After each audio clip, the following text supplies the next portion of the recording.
নমস্কাৰ মুহূৰ্তত পঞ্চায়ত নিৰ্বাচনৰ শেহতীয়া আপডেট শেহতীয়া খবৰ লৈ আহিছোঁ চলি আছে পঞ্চায়ত নিৰ্বাচনৰ দ্বিতীয় দিনৰ ভোট গণনা আৰু দ্বিতীয় দিনৰ ভোট গণনাৰ চলি থকাৰ মাজতেই কোন পাৰ্টিয়ে কিমান ভোটত আগবাঢ়ি আছে আৰু কোন দল এই মুহূৰ্তত আগবাঢ়ি আছে সবিশেষ তথ্য এই মুহূৰ্তত জনাবলৈ চেষ্টা কৰিছোঁ আৰু এবাৰ দেখিবলৈ পোৱা গৈছে যে মধ্য অসমত অসম জাতীয় পৰিষদৰ বিজয় মৰিগাঁৱত অসম জাতীয় পৰিষদৰ বিজয় ধ্বজা দেখিবলৈ পোৱা গৈছে ভাৰতীয় জনতা পাৰ্টিৰ বিপৰীতে এবাৰ মধ্য অসমত উজলিল এজেপি পঞ্চায়ত নিৰ্বাচনত এটাৰ পিছত এটাকৈ পঞ্চায়ত দখল কৰিছে অসম জাতীয় পৰিষদে উজনিৰ পাছত মধ্য অসমতো অসম জাতীয় পৰিষদৰ সুন্দৰ ফলাফল দেখিবলৈ পোৱা গৈছে পঞ্চায়ত নিৰ্বাচনৰ শেহতীয়া আপডেট 11 মেত উৰেনিশা ভোট গণনাত আহিল এজেপিলৈ ভাল খবৰ এটা ভাল খবৰ আহিছে এজেপিলৈ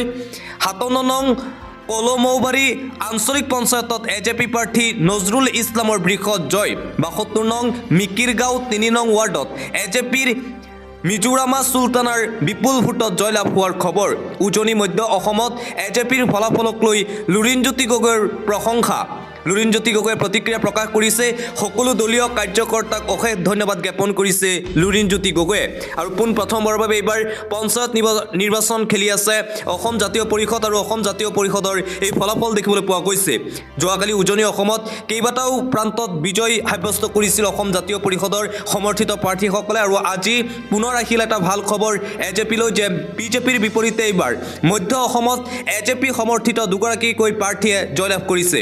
আৰু পঞ্চায়ত নিৰ্বাচনৰ প্ৰতিটো আপডেট আমি জনাই আছোঁ আপোনালোকক আৰু ৰাতিপুৱাৰে পৰা দ্বিতীয় দিনৰ ভোট গণনা আৰম্ভ হৈছিল আৰু দেখিবলৈ পোৱা গৈছে যে ধিঙত এইবাৰ কংগ্ৰেছে ভাল ফলাফল দেখুৱাইছে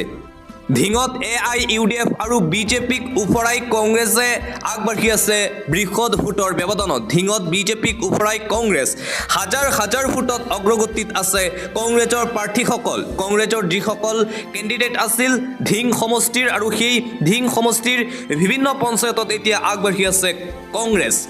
বিজেপিক উফৰাই এটাৰ পিছত এটাকৈ পঞ্চায়ত এতিয়া দখল কৰিছে কংগ্ৰেছ দলে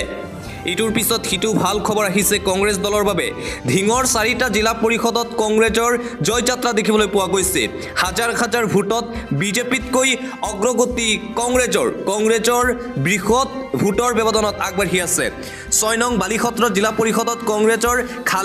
খালেদা ইয়াছমিন 8000 ভোটত আগবাঢ়ি আছে বুলি জানিব পৰা গৈছে 8 নং লহকৰঘাট জিলা পৰিষদৰ কংগ্ৰেছৰ বাবুল আলীৰ 6000 ভোটত আগবাঢ়ি আছে 5 নং আমলখি চকুৰীয়া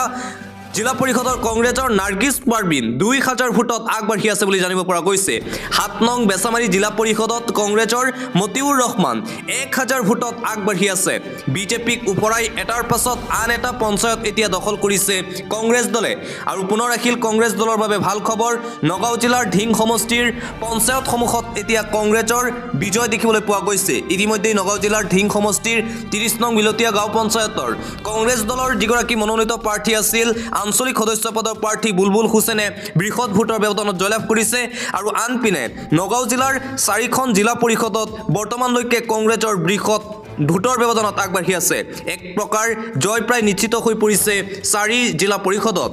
আমলখি চকুৰীয়া লহকৰঘাট জিলা পৰিষদ বালিসত্ৰ জিলা পৰিষদ বেছামাৰী জিলা পৰিষদত কংগ্ৰেছ সমৰ্থিত যিসকল প্ৰাৰ্থী আছিল সেই প্ৰাৰ্থীসকলে বৃহৎ ভোটৰ ব্যৱধানত আগবাঢ়ি আছে বুলি জানিব পৰা গৈছে আৰু ধিঙৰ পৰা আহিছে কংগ্ৰেছৰ বাবে এই ভাল খবৰ ধিঙৰ ইখনৰ পিছত সিখন পঞ্চায়ত এতিয়া দখল কৰিছে কংগ্ৰেছে আৰু যোৱাকালিৰ পৰা যিহেতু পঞ্চায়ত নিৰ্বাচনৰ ভোট গণনা আৰম্ভ হৈছিল আৰু আজি দ্বিতীয় দিনাও চলি আছে ভোট গণনা চলি থকাৰ মাজতেই এই খবৰ আহিছে কংগ্ৰেছৰ বাবে আৰু আনপিনে মধ্য অসমত বিজেপিৰ বিপৰীতে অসম জাতীয় পৰিষদে দেখুৱাইছে ভাল ফলাফল আমি প্ৰতিটো আপডেট প্ৰতিটো শেহতীয়া খবৰ আপোনালোকক জনাই আছোঁ পঞ্চায়ত নিৰ্বাচন সংক্ৰান্তীয় আৰু পঞ্চায়ত নিৰ্বাচনৰ ভোট গণনা চলি থকাৰ মাজতেই আন এটা ব্ৰেকিং নিউজ আহিছে ৰাজ্যিক বিজেপিৰ সভাপতি দিলীপ শইকীয়াৰ নিজ গাঁও পঞ্চায়তত কংগ্ৰেছ প্ৰাৰ্থীৰ জয়লাভ হোৱাৰ খবৰ এই মুহূৰ্তত আমাৰ হাতত আহি পৰিছে ভাৰতীয় জনতা পাৰ্টিৰ ৰাজ্যিক সভাপতি